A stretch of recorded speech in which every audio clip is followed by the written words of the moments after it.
اور ایک دلہن جس کو کراچی سے لا رہے تھے پانی میں جب بہنے لگی، اس کے خامند نے چٹیا پکڑی تو وہ ہاتھ میں رہ گئی اور وہ پانی میں بہ گئی اور مر بھی گئی۔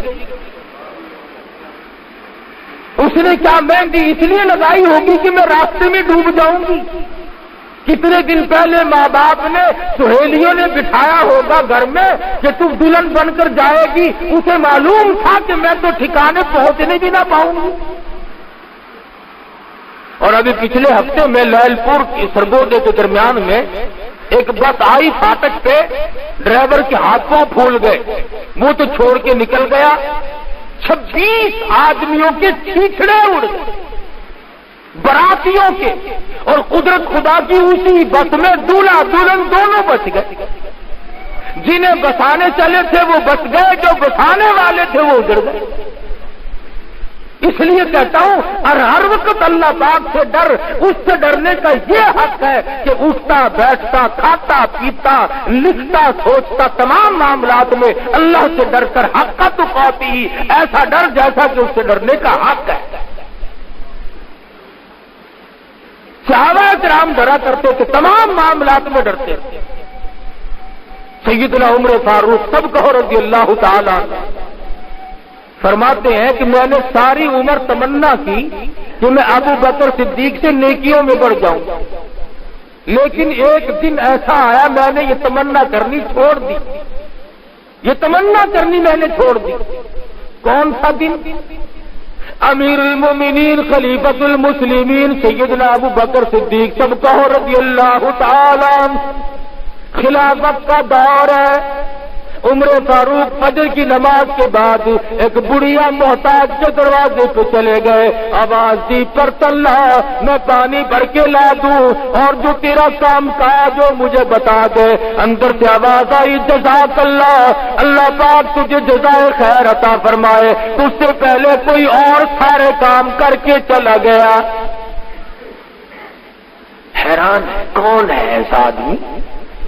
نماز پڑھتی تو میں آیا ہوں، نماز سے پہلے کون آ گیا؟ فاروق اعظم اگلے روز اذان کے بعد فجر کی نماز سے پہلے پہنچے، بوڑھی اماں برتن دے پانی بھر کے لا دوں، تیرا اور جو کاروبار ہے مجھے بتا دے میں کر کے جاؤں۔ آواز آئی جزاک اللہ، اللہ پاک تجھے جزائے خیر عطا فرمائے، تیرے سے پہلے کوئی اور سارا کاروبار کر کے چلا گیا۔ کون ہے ایسا؟ تیسرے دن اذان سے کافی دیر پہلے پہنچے، دیکھتے کیا ہے کہ ایک آدمی بڑھیا کے مکان میں داخل ہو رہا ہے اور دونوں کندھوں پہ 2 گھڑے پانی کے بھرے ہوئے رکھے ہوئے۔ تو فاروق اعظم باہر بیٹھ گئے، دیکھوں گا نکلتے ہوئے کو یہ ہے کون؟ جھاڑو دی، کھانا پکایا، اس معذور محتاج عورت کو کھلایا، برتن صاف کیے، سارا کام کر کے جب باہر نکلے فاروق اعظم نے آواز دی، وہ جانے والے بتا تو دے تو کون ہے؟ فرمایا عمر کیا لے گا پوچھ کر، میں تیرا بھائی ابو بکر صدیق ہوں۔ خلافت ہو، حکومت ہو، اقتدار پہ بیٹھے ہو، معذوروں اور محتاجوں کا پانی بھرتے تھے۔ آج تم کسی سے راستہ تو پوچھ کے دکھاؤ، راستہ بتانے والے نہیں ملتے، بڑے اسٹیشنوں پہ گاڑیاں پوچھو یہ کہاں جائے گی بولتے ہی۔ وہ اتنے مقام پہ پہنچ کر کے بھی غریبوں معذوروں اور محتاجوں کی رات دن خبر گیری کرے۔ صبح کسی سپاہی کو کہہ کر دیکھنا کہ ذرا یہ چارہ نہیں کر رہی، ہری مرچیں تو لانا، ایسی لا کے دے گا یاد رکھو گے۔ کسی کو کہہ کے تو دیکھو تم، وہ زمان نہیں چلا گیا، وہ لوگ ہی رخصت ہو گئے جو دوسروں کے کام آیا کرتے تھے۔ اب تو جہاں تک ہوگا دوسرے کو برباد کریں گے، بے عزتی کریں گے ایک دوسرے کی۔ تو حضور اکرم صلی اللہ علیہ وسلم نے قرآن مجید کی تلاوت فرمائی، فرمایا یا ایھا الذین آمنوا اتقوا اللہ حق تقاتہ ولا تموتن الا وانتم مسلمون۔ ایمانداروں ڈرو اس مولا کریم سے جیسا کہ اس سے ڈرنے کا حق ہے. اتنے ڈرو کہ مرتے وقت تم پکے مسلمان ہو کے مرو. آخری دم تک تمہارے ذمے کسی کا حق نہ ہو. تم کسی کا ناجائز مال کھا کے نہ مرو, کسی کو ستا کے نہ مرو, کسی کو پریشان کر کے نہ مرو, تاکہ قبر کی تباہی تمہارے سامنے نہ آ جائے. سیدنا ابو دردا ہے سب کہہ دو رضی اللہ تعالی عنہ, ایک جنازے کے ساتھ ساتھ چل رہے ہیں. کسی نے پوچھا ابو دردا یہ کس کا جنازہ ہے؟ کہنے لگا تیرا جنازہ ہے. اس نے ذرا منہ بنایا کہ ناراض کیوں ہوتا؟ چل میرا جنازہ ہے. اور کہا یہ اپنے خاتمے کو پہنچ گیا, اس نے ملک الموت کا جھٹکا سہ لیا, یہ دنیا کو چھوڑ گیا, دوسری دنیا میں چلا گیا, اور جنازہ تو میرا تیرا باقی ہے, خدا جانے کس حال میں موت آئے. سیدنا ابراہیم علیہ السلام نے ملک الموت سے کہا مجھے اپنی شکل تو دکھا جس شکل میں گناہگاروں فاسقوں فاجروں کی روح نکالتا ہے. کہنے لگا خلیل اللہ تحمل نہ کر سکو گے, دیکھ نہ سکو گے. فرمایا نہیں دکھاؤ تو صحیح. حضرت اسرائیل نے کہا خلیل اللہ ذرا پھر منہ پرلی طرف کر لو. انہوں نے منہ کر لیا. فرمایا عرض کیا ادھر دیکھو. حضرت خلیل اللہ نے جب دیکھا تو خلیل اللہ ہو کر ہزاروں انبیاء کا جد امجد ہو کر بے ہوش ہو کر دھڑام سے زمین پہ گر گئے. اتنی ڈرونی شکل, ایسی ہیبتناک صورت. اور جب ہوش میں آیا فرمایا کہ اگر کوئی اور عذاب نہ ملے صرف اس شکل میں جان نکالنا ہی عذاب کافی ہے. اتنی بھیانک صورت. چنانچہ آج آپ دیکھ لیں سفیان ثوری فرماتے رحمت اللہ علیہ جب مرنے کا وقت قریب آتا ہے تو اسرائیل ذرا سی اس کے دل کی رگ کو چھو دیتے ہیں, پھر پہچان ختم ہو جاتی ہے. آج آپ دیکھ لیں مرنے والوں کو کلمہ بڑا کم نصیب ہو رہا ہے. پہلے زمانے میں بچہ جب گرتا تھا تو ماں کہا کرتی تھی بسم اللہ, چوٹ نہیں لگتی بسم اللہ کہنے سے. اب جب ایکسیڈنٹ ہوتا, پچھلے دنوں میں گجرانوالے سے لاہور کی طرف آ رہا تھا, ٹکر جو ہوئی آپ یقین کریں گے مسجد میں بیٹھا ہوں, ڈرائیور بھی سواری بھی بجائے اس کے کہ اللہ اکبر یا اللہ حفاظت فرما یا اللہ توبہ ہماری, چھوٹا بڑا آگے پیچھے سب گالیاں, او تیری بہن او تیری ماں. یعنی گالیاں بکتا ہوا مسلمان مر رہا ہے آج. ایک مرتبہ مرید کا علاقہ ہے, مرید کے ساتھ لاہور کے پاس, وہاں سے گزرنے لگے, ایک ویگن کی ٹرک کی ٹکر ہو گئی. ڈرائیور صاحب اسٹیئرنگ اور اس کے سیٹ کے سریے میں پھنسے ہوئے ہیں, جان نکل رہی ہے اور گالیاں بک رہے ہیں. اندازہ تو لگاؤ کیا بنا اس زندگی کا. اگر مرتے وقت کلمہ بھی نصیب نہ ہوا تو لعنت ہے اس زندگی کی. کیا بنا اس وزارت کا, کیا بنا اس صدارت کا, کیا بنا اس امارت کا, اور کیا ہے وہ ذمہ داری, اور کیا ہے وہ تاجر بنا. مرتے وقت اگر کلمہ نصیب نہیں تو لعنت بڑی زندگی. اور وہ کلمہ اعمال سے نصیب ہوتا ہے. حدیث پاک میں آتا ہے کہ کچھ لوگ ایسے ہیں جو کلمہ یاد نہ رہے تو ملک الموت خود یاد دلاتا ہے کہ میں تجھے لینے آ گیا ہوں, پر لا الہ الا اللہ محمد رسول اللہ. سب کے لیے نہیں, جس کو وہ چاہتا ہے فرشتہ بھی یاد دلاتا ہے, فرشتہ بھی یاد دلاتا ہے. ہمیں یاد کون دلائے؟ گھر والوں کو تو پڑ جاتی ہے, خدا جانے چابیاں کہاں رکھی ہیں, بینک کی چیک بک پتہ نہیں کس کے پاس ہے. صاحب میرے ساتھ تو بولنا چولنا کافی دنوں سے بند تھا, خدا جانے کہاں رکھا ہوگا. وہ مر رہا ہی نہیں, فکر پڑ رہی ہے. 2 گز کفن کے ٹکڑے کے سوا اور مزید کسی کو کوئی حصہ نہیں. اللہ والوں نے اپنی زندگیوں میں سب کچھ قربان کر دیا. حافظ کامل صاحب شہید سب کا تو رحمت اللہ علیہ, قطب عالم حضرت مولانا رشید احمد صاحب گنگوہی سب کا تو رحمت اللہ علیہ. اللہ اللہ بعض بد نصیبین اللہ والوں کے نام سے بھی چڑ, جنہوں نے دین کا کام کیا ان سے چڑ, اور جو حلوہ کھا کر ڈکارے مارتے پھرے ان سے راضی. ہاں دیکھو نا کیسا وقت آیا. حافظ صاحب سامنے آئے اور مسکرا کر کے کہنے لگے حضرت جی آج تو میرا جی چاہتا ہے. فرمایا کائے کو؟ کہنے لگے بس آج تو بڑا ہی جی چاہتا ہے. پوچھا کس چیز کو؟ تیسری مرتبہ کہا آج تو میرا جی چاہتا ہے گنگوئی تیری گود ہو میرا سر ہو اور سورت یاسین کی تلاوت اور میرا آخری وقت ہو میرا سینہ ہو کافر کی گولی ہو. تمنا ہے میری آرزو ہے. نئے کپڑے پہنے ہوئے ہیں خوشبو لگائی ہوئی ہے السلام علیکم السلام علیکم سب سے سلام کرتے پھر رہے. کچھ دیر کے بعد شاملی کا میدان گرم ہوا انگریز کے ہاتھوں گولی لگی. حافظ ضامن صاحب کا سر تھا گنگوہی کی گود تھی سورت یاسین کی تلاوت ہو رہی تھی اور دنیا سے رخصت ہو رہے.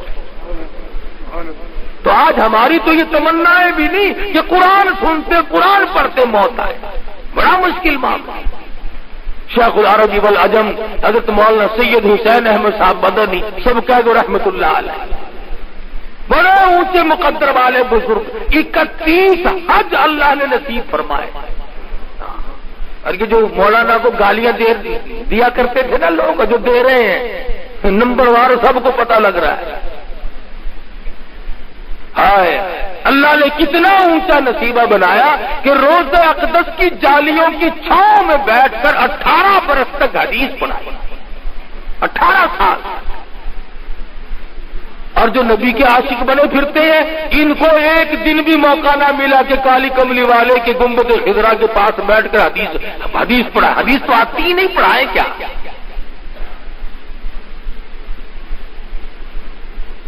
اور اس قدر جرأت تھی اس اللہ والے میں کہ کیا عرض کروں کیا بتلاؤں. ذوق تھا شوق تھا. حضرت شیخ الہند رحمت اللہ علیہ انگریز کی فوج میں مسلمان بھرتی ہوتے تھے اور ترکستان پہ حملہ کرتا تھا انگریز. تو علماء اللہ والوں نے دستخط کرنے سے انکار کر دیا کہ یہ مسلمانوں کو مسلمانوں کے ہاتھوں سے انگریز مرواتا ہے لہذا اس کی فوج میں بھرتی نہیں ہونا چاہیے. تو میرے جیسے جو تھے ملا ملانے انہوں نے دستخط کیے خوب پیسے لیے. شیخ الہند کی باری آئی فرمایا ہرگز نہیں اس فتوے پہ دستخط نہیں کیے جا سکتے. چنانچہ شیخ الہند رحمت اللہ علیہ کو جیل جانا پڑا. کالے پانی میں زندگی گزارنی پڑی. 36 سیر مکئی کھڑے کھڑے پیستے. بتانا یہ چاہتا تھا کہ جس وقت حضرت شیخ الہند رحمت اللہ علیہ کی وفات ہوئی اور غسل دینے لگے تو کہیں کہیں کالا کالا نشان تھا کہیں کہیں. تو حضرت مدنی رحمت اللہ علیہ سے لوگوں نے اسرار سے پوچھا کہ یہ کیسے نشانات ہیں. فرمایا جا کھڑے ہو کر چکی چلایا کرتے تھے دائیں بھی بائیں بھی اوپر بھی نیچے بھی خاردار نوکدار تار لگے ہوئے تھے جھکنے نہ پائے سیدھے نہ ہونے پائے. چکی بھی چلاتے تھے کبھی کبھی بے ہوش ہو کر گر پڑتے تھے. یہ سب نوکیں چبھ جاتی تھی.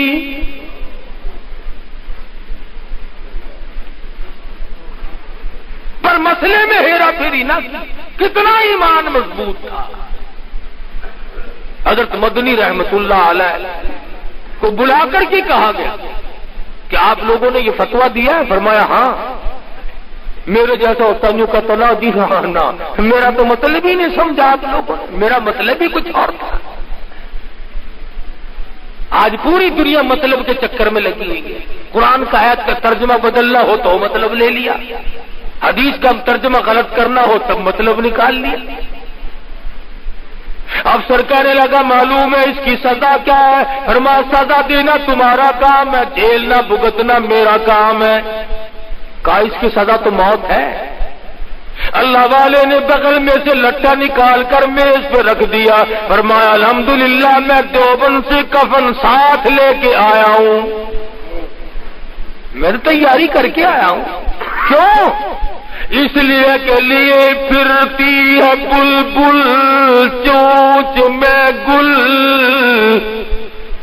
لیے پھرتی ہے بلبل چونچ میں گل اور ڈھونڈتی ہے شہید ناز کی تربت کہاں ہے۔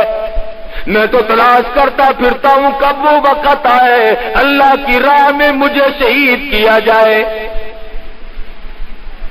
اللہ والے تو اللہ ہی کے نام پہ مرنا چاہتے ہیں۔ یہ ہم دنیا دار لوگ جو ہیں ہم یہ چاہتے ہیں کہ صاحب جب موت آئے تو ہم روپیہ گن رہے ہوں اور موت آ رہی ہے، موت آئے تو ہم کسی کی بہو بیٹی کی آبرو اتار رہے ہیں اور ہماری موت آئے۔ تو فرمایا اتقوا اللہ حق تقاتہ ولا تموتن الا وانتم مسلمون۔ ڈرو اس پروردگار سے جیسا کہ ڈرنے کا اس سے حق ہے، اتنے ڈرو کہ موت آ جائے اور تم فرما بردار ہو کر کے دنیا سے رخصت ہو رہے ہو۔ حدیث میں ہے، فرمایا نبی کریم صلی اللہ تعالی علیہ وسلم نے کہ روزانہ صبح کو جب سورج نکلتا ہے تو وہ اعلان کرتا ہے کہ او مسلمان بندے، میں آج جو دن نکلا ہوں تیری عمر میں پھر یہ دن کبھی نہیں نکلے گا، کچھ نیکی کما لے، کچھ کر لے اگر کچھ کرنا، ورنہ یہ دن نہیں پھر آئے گا۔ تو عمر بیت رہی ہے، 60 50 70 80 40 سال کی عمریں عام لوگوں کی ہو گئی ہیں، لیکن اب تک ہمیں خوف خدا نصیب نہیں ہوا۔ اب تک ہم نے یہ کبھی نہیں سوچا کہ وہ اندھیری کوٹڑی، وہ پلسرات کی راہ، وہ میدان محشر کی تباہی اور وہ قیامت کا خوفناک منظر کس طرح سے ہم لوگ بھگتے ہیں۔ سوچتے ہی نہیں، نہ امیر سوچے، نہ غریب سوچے، نہ ذمہ دار سوچے، نہ تاجر سوچے، نہ وزیر سوچتے ہیں، نہ سفیر سوچتے ہیں، سارا غلم پرم معاملہ ہوا ہے۔ تو آخر کار زندگی بنے گی کیسے؟ فرمایا واعتصموا بحبل اللہ جمیعا ولا تفرقوا واذکروا نعمت اللہ۔ اللہ کے دین کی رسی کو اکٹھے ہو کر مضبوطی کے ساتھ پکڑ لو، ایک راستے پہ قائم رہو، ایک نبی کے امتی۔ اب کچھ لوگوں کو جب تک وہ گالیاں نہ دے دے اس وقت تک مزہ نہیں آتا، بتاؤ اکٹھے کیسے ہو؟ جب تک وہ اللہ والوں کو گالیاں نہ بکے اس وقت تک ان کا ایمان ٹھنڈا نہیں ہوتا، نہ دل ٹھنڈا ہوتا ہے۔ اور بعض بد نصیب تو مدنی کریم صلی اللہ علیہ وسلم کے جانثار، نبوت کے چشم دید گواہ، قرآن کے اترنے کے گواہ، حضور کے جانثار، حضور کے پیٹ پہ بندھے ہوئے پتھر کو کھلوانے والے صحابہ کرام کو بھی بکواس کر دیتے ہیں۔ اللہ پاک حضور اکرم صلی اللہ علیہ وسلم کے صحابہ کرام سے بڑا راضی ہے۔ کیوں؟ اس لیے کہ صحابی خود نہیں بنتے، اللہ پاک جس کو صحابی بناتا وہ بنتا۔ فرمایا میرے نبی کے صحابہ میں اور تم میں اتنا بڑا فرق ہے، تم میری راہ میں احد پہاڑ سونے کا برابر خرچ کرو، احد پہاڑ جتنا سونا خرچ کرو، اور میرے نبی کا جانثار صحابی 2 مٹھی جو میری راہ میں صدقہ کرے۔ حضور نے فرمایا خدا کی قسم اللہ کے نزدیک 2 مٹھی کی جو کی زیادہ قیمت ہے۔ اندازہ لگاؤ کہاں احد پہاڑ سونے کا اور کہاں 2 مٹھی جو۔ حضور فرماتے ہیں 2 مٹھی جو کی زیادہ قیمت ہے، تمہارے احد پہاڑ سونے کے برابر۔ تو یہ صحابہ کی امتیازی شان ہے۔ 1,29,000 صحابہ کرام ہے، سب کی غلامی کرو۔ الحمدللہ میں صدیق کا بھی غلام ہوں، علی مرتضیٰ کا بھی غلام، فاروق اعظم کا بھی غلام، عثمان غنی کا بھی غلام، تمام صحابہ کرام کے غلام، اہل بیت کے بھی ہم غلام۔ بدقسمتی سے بعض لوگ اپنی منمانی کرتے، ان لوگوں کو جو نبی کے دائیں بائیں سوئے ہوئے الٹ پلٹ بکتے رہتے ہیں اور بڑے خوش ہوتے ہیں، ہاں ہم نے بڑے وجہ کیے ہیں، صدیق اکبر کو گالیاں دے دی۔ اور نالائقو باز آؤ، حضور اکرم صلی اللہ علیہ وسلم کے دائیں بائیں سونے والے کبھی غلط کار نہیں ہو سکتے۔ جنت البقیع میں 10,000 سے زیادہ حضور کے جرنیل سوئے ہوئے، جنت المعلیٰ میں کتنے پیغمبر خدا صلی اللہ علیہ وسلم کے صحابہ سوئے۔ تو نہ معلوم میرا آپ کا کس کس کا وقت نزدیک ہے۔ حدیث میں فرمایا نبی کریم صلی اللہ علیہ وسلم نے بس اوقات ایسا ہوتا ہے کہ وہ دلہا بن کے شادی کرنے کے لیے چلا ہے، حالانکہ اس کا نام مردوں کی فہرست میں آ چکا ہوتا ہے۔ شب برات کی جو رات ہے، اس رات میں پورے سال مرنے والوں کی فہرست فرشتوں کی آواز جلا دینے والا، برباد کر دینے والا۔ اس لیے اپنے اندر اللہ سے ڈر پیدا کرو، خوف اپنے دلوں پہ مسلط کرو، قبر کا اندھیرا یاد کرو، قیامت کا خوفناک منظر یاد کرو۔ اللہ پاک مجھے اور آپ کو سچا مسلمان پکا دیندار بنائے اور اپنے بندے اللہ پاک ہم سب کو بنائے۔ حضور کریم صلی اللہ علیہ وسلم